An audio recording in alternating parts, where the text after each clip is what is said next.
Hello friends, study with man इस channel में आपका स्वागत है।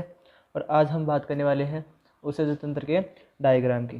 तो चलो फ्रेंड्स शुरू करते हैं। इसमें सबसे पहले हम दोनों तरफ की किडनियाँ बनाएंगे। ये हो गई दोनों तरफ की किडनियाँ जो सेम के आकार की, जो सेम का बीज होता है उसके आकार की होती है। ये दोनों तरफ की, ये हो गई दोनों तरफ की किडनियाँ। और यहाँ से क्या होता है, वो पहले हम ये बना लेते हैं, कौन सी, जो पृष्ठ महाशिरा और जो महाधमनी होती है उनका निर्माण कर लेते हैं। तो ये हो गई जो अपनी क्या है, इसे बोलते हैं पृष्ठ महाधमनी। ये हो गई पृष्ठ महाधमनी, जिसको यहाँ तक आगे तक बढ़ा देता हूँ। ये हो गई, इसकी दो भागों में आगे जाके ये विभक्त हो गई। और ये एक नलिका रूपी होती है। दूसरी है महाशिरा जो इसी के पास होती है। ये हो गई महाशिरा, ये भी एक नलिकाकार ट्यूब होती है।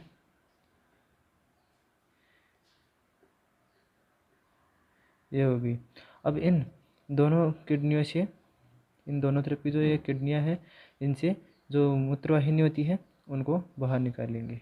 ये हो गई मूत्रवाहिनियाँ। इधर से भी पहले इसको यहाँ से, इसको ऐसे जोड़ देते हैं, दोनों तरफ से इसको जोड़ते हैं।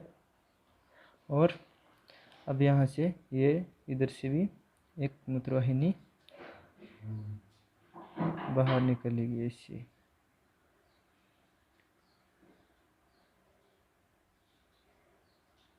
ये दोनों तरफ की मूत्रवाहिनियाँ हो गई। अब यहाँ पर क्या होगा, यहाँ पर मूत्राशय का निर्माण करेंगे। ये हो गए, ये क्या हो गया, एक थैलीनुमा संरचना। ये हो गई थैलीनुमा संरचना जिसे मूत्राशय कहते हैं। और थैलीनुमा संरचना जिसे मूत्राशय कहते हैं। और ये हो गया मूत्र मार्ग। अब इसकी संरचना देख लेते हैं पहले इसमें। तो इसी में कैसे वो रक्तवाहिनियाँ और ये सभी इसी में से निकलती है। और इसमें इस प्रकार की ये संरचनाएं पाई जाती है। ये संरचनाएं पाई जाती है यहाँ पर, जिसको मध्यांश बोलते हैं। और इसका ये बाहरी भाग जिसे वलकुट बोलते हैं। इसी में से यहाँ पर क्या होता है, यहाँ पर नेफ्रॉन होता है जहाँ पर मूत्र का निर्माण शुरू होता है। तो अब पहले इसका नाम लिख लेते हैं। तो यहाँ से जो ऊपर वाली होती है उसे वृक्कशिरा कहते हैं। यह तो हो गई वृक्कशिरा। अब ये है ना, ये कौन सा किडनी है, ये वाली बाह्यवृक्क या बाई किडनी है ये वाली। और जब ये इसके अंदर है ना, इसे बोलते हैं मध्यांश। जो ये वृक्क होता है इसको दो भागों में बांटा गया था। एक तो मध्यांश था और जो बाहरी था उसे वलकुट, इसे क्या बोलते थे, वलकुट। ये वलकुट हो गया। और ये वाली जो शिरा थी इसे महाशिरा बोलते हैं। और ये वाली धमनी थी जिसे पृष्ठ महाधमनी बोलते हैं। ये हो गई पृष्ठ महाधमनी। और ये दोनों तरफ क्या थी, मूत्र वाहिनियाँ। ये थी मूत्र वाहिनियाँ, ये थी मूत्रवाहिनियाँ। और ये हो गया मूत्राशय, जहाँ यहाँ से जो मूत्र बनकर आया था यहाँ पर इकट्ठा किया जाता है। ये हो गया मूत्राशय। और ये हो गया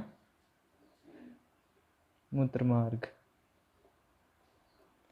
ये हो गया मूत्रमार्ग जिससे शरीर से बाहर निकाला जाता है इसको। ये हो गया दायावृक्क या दाई किडनी। ये होगी दाई किडनी होगी। और ये जो ये खांचनुमा संरचना होती है इसके पृष्ठ भाग पर, ये खांचनुमा संरचना होती है जिस पर सभी ये रक्तवाहिनियाँ जो किडनी में प्रवेश करती है, इसे क्या बोलते हैं, इसे बोलते हैं हाइलम। क्या बोलते हैं इसे हाइलम बोलते हैं। ये तो ये अपना उत्सर्जन तंत्र का डायग्राम बनकर तैयार है। अब इसके साथ साथ हम नेफ्रॉन की भी संरचना देख लेते हैं जो यहाँ पर पाई जाती थी। इसके मध्यांश भाग में नेफ्रॉन की संरचना पाई जाती थी। अब इस नेफ्रॉन की भी संरचना देख लेते हैं। तो अब नेफ्रॉन की संरचना देख लेते हैं, जिसमें जो ऊपर का भाग था उसे क्या बोलते थे, उसे बोलते थे बोमन संपुट, जो ये इस प्रकार का था। ये हो गया ये कपनुमा संरचना थी, ये कपनुमा संरचना जिसमें ये अभिवाही धमनी आ रही थी और यहाँ पर इसकी सेल्स के द्वारा ये गुच्छा बना लिया गया था।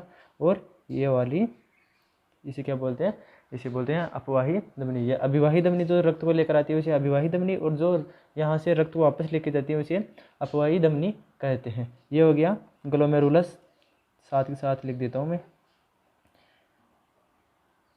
इसे बोलते हैं ग्लोमेरुलस बोलते हैं, और इसे बोलते हैं बोमेन संपुट। ये हो गया बोमेन संपुट। अब ये आगे जाके एक नलिकाकार संरचना बनाती है, जो एक नलिका का निर्माण करती है, जिसे वर्क नलिका कहते हैं। ये जो इसका ये लास्ट का वाला भाग होता है वो मूत्र संग्रहित करने वाली जो नलिका होती है उससे जुड़ा रहता है। तो अब इसको क्या बोलते हैं, जब ये यहाँ पर ऐसे कुंडलित होती है, ये ऐसे कुंडलित होती है, और इस भाग को क्या बोलते हैं, इस भाग को बोलते हैं समीपस्थ। क्या बोलते हैं इसे, इसे बोलते हैं समीपस्थ नलिका।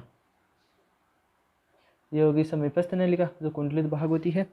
अब ये आगे जाके यहाँ से थोड़ा पतली होती है, थोड़ी पतली हो जाती है यहाँ पर, और यहाँ पर एक ऐसी संरचना बना लेती है, ये यू के आकार की संरचना बना लेती है। ये ऐसे यहाँ पर वापस से मोटी होने लग जाती है यहाँ तक, जिसे जो ये यू आकार की संरचना होती है इसे क्या बोलते हैं, इसे बोलते हैं हेनले का लूप। क्या बोलते हैं इसे, हेनले का लूप बोलते हैं। अब ये आगे यहाँ पर भी कुंडली संरचना होती है, वापस कुंडली हो जाती है, और ये ऐसे आगे चली जाती है, ये आगे चली गई। ये यहाँ पर जो संग्रहण नलिका थी ये हो गई संग्रहण नलिका।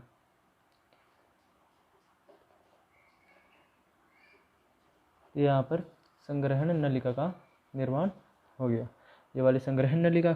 और जो ये वापस यहाँ से कुंडलित हो गई इसे क्या बोलते हैं, इसे बोलते हैं दूरस्थ नलिका। ये हो गई दूरस्थ नलिका। और यहीं पर क्या होता है, जो यूरिया और अमीनो अम्ल ऐसे पदार्थ होते हैं ये यहीं से छन कर आते हैं, इसे है बोमेन संपुट से छन कर आते हैं, और यहीं पर से ये आगे जाके इस संग्रहण नलिका में पहुंच जाते हैं। और यहीं पर ये जो ये अपवाही धमनी है ये वापस के चारों तरफ लपटी हुई रहती है इस तरह, और यहाँ पर क्या होता है जो अमीनो अम्ल जो ग्लूकोज होते हैं उनको जल और उनको वापस अवशोषित कर लेते हैं और रक्त में भेज देती है, और जो अपशिष्ट पदार्थ होते हैं वो यहाँ से संग्रहण नलिका में चले जाते हैं, और संग्रहण नलिका से डायरेक्ट मूत्रवाहिनी के द्वारा जो मूत्राशय होता है वहाँ पर भेज दिया जाता है। तो फ्रेंड्स ये अपना डायग्राम बनके तैयार है। तो आपको डायग्राम बनाना आ गया होगा, तो आप वीडियो को लाइक और शेयर ज़रूर कर लेना। Thank you friends.